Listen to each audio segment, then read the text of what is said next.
Right, hey good people, how's it going? This is the Bridge for Math, Dr. B coming at you today. Looking at sexy form of a quadratic function. Yes, I did sexy. It's not the typical ax squared plus bx plus c that you might use for the quadratic formula. I'm talking about a form that lets you get at the heart of what a quadratic represents. When I think of quadratic functions or equations, I think of parabolas. Now if you look over here, this is an upside down parabola. This is the one you typically think of, the happy U shape. But when you think of a parabola, like a circle, like a line, it has some very important characteristics that really define it. In my classes, I often joke around about, if you went to a club, a hot dance club, looking for some cuties and hotties, what would you look at if you looked at a line? Well, you'd probably look at, ooh, look at the slope of that line. Ooh, la la. Well, likewise, if you saw a circle, and if you've been watching my videos, you saw the circle example. Ooh, look at the radius of that circle. Look at the center. There's certain things that are really important, that define it. Well, when it comes down to a quadratic, or a parabola, the thing that defines the parabola is this thing called a vertex, and I'll show you some pictures. So, you have a function f of x. It's equal to some a. That a, by the way, is the same a you think of with ax squared plus bx plus c. But now it's parentheses x minus h squared plus k. Now be careful, good people. That minus sign and that plus sign are critical. They determine the answer that you get. Now the h comma k is the actual coordinates of the vertex. So right now let's look at the h comma k. Do you remember h comma k? In the past you've probably seen it with the center of a circle. These are the letters that mathematicians seem to have adopted to represent a very special ordered pair or coordinates for a particular characteristic for geometry, in this case the vertex. Another thing to note, if a is positive, it opens up. And if you see I got a couple tiny dots there, it's like a happy face. If a is positive, so that's a good memory trick. If you're positive and you know it, have a smile, opens up. Well, if you're negative, if a is a number, remember that? A is just a number. If a is a negative number, it opens down like a frown. So it opens down like a frown. Now that's important to know if it opens up or down. Very important to know that. So let's look at this. If it opens up, the vertex happens to be the very bottom point of the parabola. That's the vertex. Has the coordinates h comma k. It opens upward because a is positive. But I want to talk to you, why would you care? Well, vertex tells you something huge. It tells you, in this case, the minimum value. The smallest that value could be. Do you think that's important to understand? A minimum value or a maximum value? Absolutely. Let's think about this. You're trying to minimize something, like minimize pain or delay. This is the minimum value. Now, what students often will get in trouble with is, what is the minimum? Is it the vertex? Not really. It's the k value. K represents the y value, correct? Y's represent the output. So the k is the minimum output for the function when it opens up. Let's remind you of something very important. Do you remember with function notation, f of x is the equivalent, is equal to the y output? Well, y, the further up you go on the y-axis, the bigger the output. The further down you go on the y-axis, the smaller the output. So let's look at the other side, on the flip side. Well, this is opening down, so what do we remember about opening down? It means the a value is a negative number. It has the frown. So what is the vertex? Again, it's that very tip point at the bottom or top of the cup. Vertex in this case is a maximum. It's the highest. Go pretend you're crawling along this curve. You're a bug and you're crawling on this parabola. What's the highest point when you reach the apex of that mountain or the parabola?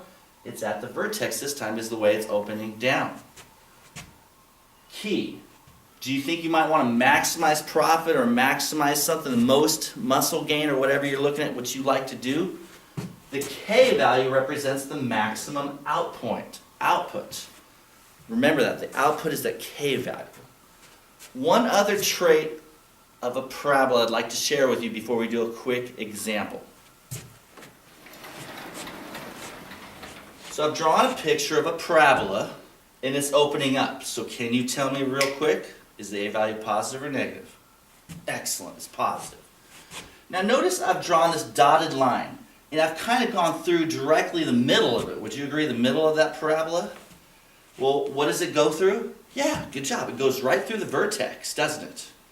Now, if I were to flip this picture, I flipped it over to the other side of the y-axis, I flipped it over, kind of like you're folding over an omelet. It's perfectly symmetrical. This side would land on that side. It's perfectly symmetrical. Let's think about something selfish. Did you know they've done studies on what cultures and people across the world think is sexy?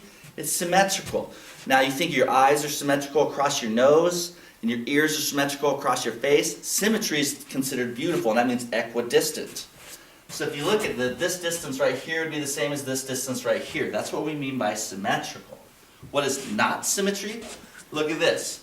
If you have someone's ear right here and someone's ear is way out here, people might go, ooh, that's anti-symmetrical. It's maybe not as cute as you want to be. That's unsymmetrical. So it turns out this is a characteristic of all parabolas. X is equal to the h value of the vertex. X equals h is a vertical line known as the axis of symmetry for a parabola. That could help you in future examples. But right now, let's focus our attention. Can we find the vertex and use it for a question?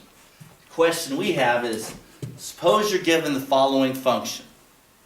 F of x is equal to negative 4 times parentheses x minus 3 squared plus 15.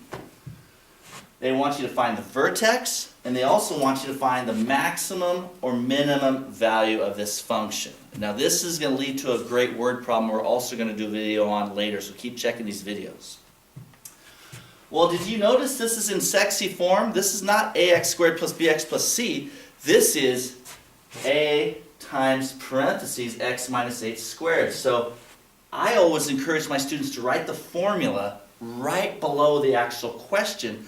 Line things up. Look at this. What's the number in front of the parentheses? That's my a. Immediately you can tell a is negative 4. A is a negative value. Means it frowns, it goes down. Well, what's my vertex? Well, the vertex is x minus h, where h is part of my vertex. You have x minus 3. Students can sometimes mess this up, but I want you to line everything up. Parenthesis, x minus h. So 3 is my h. H is actually a positive 3. I tell some students, minus minus gives me my plus. So remember, h is a positive 3. Plus, plus, and what do you think k represents? Positive 15. So my vertex, literally, is the ordered pair, x equals 3, y equals 15. There's my vertex. Now that by itself is cool. At least you know what the vertex is. You know where it's located if you were to graph this. But could you find the maximum value or minimum value of this function? Let's think about it. Well, we know a is less than 0. A is negative 4. So we know it opens down. It opens down with a frown. So is it a maximum or minimum? Well, let me guide you. Remember, we're looking at output. We're looking at the y value. So do you agree the higher you go up on a y, the bigger the y is? Well, let's look at, it's pointing down. This is down with a frown. How far does my y value go down? Yeah, it goes down forever. So the minimum value would be negative infinity, and I know that's weird, but that'd be the minimum value. It keeps going down. But what's the maximum value this output can have? At the vertex. So this is going to be a maximum, and what's the output for what's the maximum output? It's going to be your k value. It's going to be 15. Now, some of you can get the right answer, but I want you to understand it. That's the difference between the Bridge for Math Dr. B. I want you to actually understand it. Take it on. Let's look at this function again, see if it makes sense to you. Do you agree that you have x minus 3 in parentheses squared? Now I want to talk to you. No matter what x value I put in there, and I square it, what happens when you square a positive number? What happens when you square a negative number? The output is always positive. So x minus 3 squared is always positive, no matter what you put in for x. So if you multiply something positive by negative 4 is a constant, it's always negative. What's a negative times a positive? Always a negative.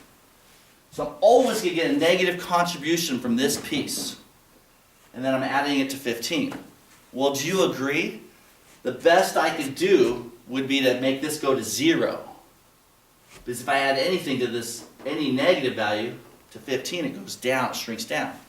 So what happens at x equals 3? 3 minus 3 is 0. 0 squared is 0. 0 times negative 4 is 0. 0 plus 15, that would be the best you can do. Otherwise, you're adding negative to it, aren't you? So notice 3 is what input gives you the maximum output. So that's how Vertex helps you. We'll do another word problem to seal this deal. But I wish you the best. Keep watching these videos and tell your friends. This is the Bridge for Math. Check it out. Keep crushing.